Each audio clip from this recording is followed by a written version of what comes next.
ओम। सभी आर्यवीरों को नमन। वंदे मातरम। जय आर्यवर्त। मैंने आज जो टाइटल लिखा है, जो शब्द लिखे हैं कि हिंदू धर्म और मुस्लिम धर्म एक दूसरे के पर्याय हैं, एक दूसरे जैसे हैं वर्तमान में। ये शब्द मैंने क्यों लिखा? इस शब्द का जनक कहीं ना कहीं स्वयं हिंदू है। मैं कई दिनों से पुराणों के व्याख्यान देख रहा हूँ। मैं कई दिनों से देख रहा हूँ कि जिस प्रकार हमारे बॉलीवुड में हमारे यहाँ नाटक बनाने वाले हमारे देवी देवताओं का मजाक बनाते हैं, तो मुझे लगा कि कहीं ना कहीं इन लोगों के खिलाफ कोई कानूनी कार्रवाई की जानी चाहिए। इसी प्रयास में जब मैंने कुछ कदम उठाए तो उन लोगों ने मुझे कुछ ऐसे साक्ष्य दिए, कुछ ऐसे पुराणों के नाम बताए, कुछ ऐसी किताबों के नाम बताए जिनके लेखकों के नाम ब्राह्मणों से शुरू होते थे। फला पंडित शर्मा, फला आचार्य शर्मा। तो मैंने देखा कि जो मुस्लिमों के जादू टोने हैं, इससे ज़्यादा घृणित, इससे ज़्यादा पापी तो हमने अपने देवी देवताओं को अपने ही ग्रंथों में बनाया हुआ है। एक छोटा सा उदाहरण देता हूं।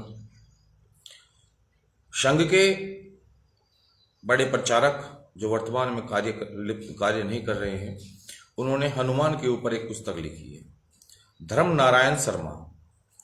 उन्होंने हनुमान की जीव उत्पत्ति में कई तरह के कारण बताए कि हनुमान की उत्पत्ति ऐसे हुई, ऐसे हुई, ऐसे हुई। उसी उत्पत्ति में उन्होंने शिव पुराण का एक उदाहरण दिया है, जिसमें लिखा गया है कि एक बार शिव मधुबन में मतलब जंगल में घूम रहे थे, तो वहां पर एक बड़ी ही सुंदर नारी को देखकर वे मोहित हो गए और वो नारी संकुचित होकर वहां से भाग निकली। शिव उसके पीछे पीछे चल दिए। शिव उसके पीछे पीछे चल दिए। वे इतने सम्मोहित थे, काम वासना उन पर इतनी प्रबल थी कि उसका पीछा ही नहीं छोड़ रहे थे। वो सुकाचित डरी हुई हिरनी की तरह इधर उधर जा रही थी, तो कपड़े उसके आधे अधूरे फट गए। इसको उत्तेजना में शिव का वीर्य स्थगल हो गया और वो धरती पे गिर गया। ये पार्वती और अन्य गण भी देख रहे थे। हमारे देवी देवताओं ने वो वीर्य पत्ते से उठाया और अंजलि के कान में डाल दिया, जिससे हनुमान की यथा उत्पत्ति हुई। मुझे बताइए कि जो परमेश्वर हमारे वेद में सबका कल्याण करने वाला हो, गुरु स्वरूप हो, न्याय प्रिय हो, उस परमेश्वर को हम शिव कहते हैं। किंतु हमारे हिंदू मूर्ख कुछ भाइयों ने अपने देवी देवताओं को वासना का पुजारी बना दिया। अगर मोहम्मद के बारे में हम लोग कुछ कहते हैं कि उसने 16 साल की, वो 6 साल की लड़की के साथ शादी की, या ये किया या वो किया, या आप गोद ली हुई लड़की से शादी कर सकते हो, अगर हम उनके बारे में कुछ कहते हैं तो हमारे ही खुद के ग्रंथों में हमारे देवी देवताओं का इस कदर वासनापूर्ण मजाक बनाया गया है, हमने स्वयं बनाया है कि हम शर्मिंदा हो जाते हैं। बकरा ईद पर मुसलमान बकरा काटता है तो हम कहते हैं बड़ा पाप हो रहा है, बड़ा गुठरा हो रहा है, खूनम खून हो रहा है, कितने जानवर काटे जा रहे हैं। हम कामाख्या देवी, काली, भैरव, इस पर क्या करते हैं? बकरे मुर्गे काटे जाते हैं, शराबें चढ़ाई जाती हैं, धोने के नाम पे सुल्फा पिया जाता है, चरस पी जाती है, जय गंगे हर हर गंगे कावड़ के नाम पर, शिव की बूटी के नाम पर हम लोग अनेकों नशे करते हैं। तो मुझे बताइए कि उन दुष्ट विधर्मी और हम जो अपना आपको सनातनी बोलते हैं, हमें अंतर क्या रहा? हमारे धर्म का, हमारे संस्कारों का विनाश करने वाला कोई दूसरा नहीं, हम स्वयं हैं। क्योंकि हमारे ग्रंथों का त्रुटि हमने कभी सही नहीं की। हमारे धर्म गुरुओं ने अपने मठ मंदिरों में से निकलकर कभी उन ग्रंथों का अध्ययन कर तो आप लोगों को सही जानकारी नहीं दी, और जिन लोगों ने इस प्रकार के ग्रंथ लिखे, कल्पनाएं लिखी, कहानियां लिखी, उन पर कोई कानूनी कार्रवाई, उनको दंडित नहीं किया गया। ये कार्य आदि गुरु शंकराचार्यों के थे। वर्तमान में जो हमारे यहाँ शंकराचार्य हैं, वे धर्म की बड़ी गद्दी में बैठे हैं। उनका कार्य है कि वे ऐसे ऐसे ग्रंथों को तुरंत निष्कासित करें, उनको जला दे और एक सही दर्शन हिंदू धर्म के लिए पेश करें। आरएसएस का कुटुंब प्रबोधन जो कार्य चल रहा है, ये उसी उद्देश्य से चल रहा है। कुटुंब का अर्थ होता है परिवार, प्रबोधन का अर्थ होता है जागृत करना, जगाना। अर्थात घर घर जाकर साधु हिंदुओं को जागृत करे, उनको सही संस्कार दे, सही शिक्षा दे, उनको वेदों अनुरूप चलने का मार्गदर्शन दे। एक ऐसा कार्य जो विश्व हिंदू परिषद करना चाह रही है, किंतु हमारे संत आज भी ऐसी गाड़ियों से बाहर निकलने के लिए तैयार नहीं है। अगर वे घर से बाहर भी नहीं निकलते तो कम से कम एक काम तो करे कि जो उनके जज हैं, जो उनके वकील हैं, उन्होंने वेदों का अध्ययन किया है, अपना आप को वेदाचार्य बोलते हैं, वेदांताचार्य हैं, वे कम से कम इन जो पुराणे बनी हुई हैं, जैसे भागवत पुराण है, शिव पुराण है, इनकी जो त्रुटियां हैं, इसमें जो जिस प्रकार हमारे देवी देवताओं को चूहा, बिल्ली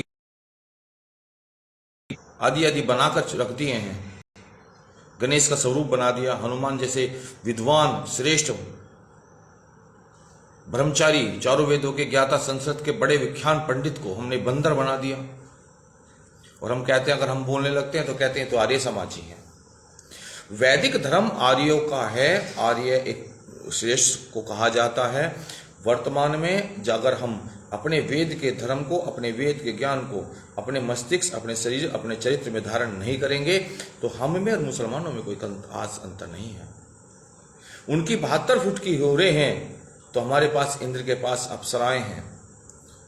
उनकी 72 फुट की हूरे मरने के बाद उनको मिलती है तो हमारा इंद्र अपनी अप्सराओं को साधु के पास भेजकर एक तरह से दलाली करता है। ये हमने अपने ग्रंथों में बनाया हुआ है। हमने इंद्रदेव जो संरक्षक थे, रिसर्च जो करते हैं देवी देवताओं के, उनको भी हमने कहीं ना कहीं अप्रत्यक्ष रूप से छिचोरा, लुगाईबाज बना डाला। और हम कहते हैं कि हम सनातनी हैं, श्रेष्ठ हैं। हम कहाँ के श्रेष्ठ हैं? हम तो मुसलमानों जैसे ही हैं। मुसलमानों में हमें कोई भिन्नता नहीं है।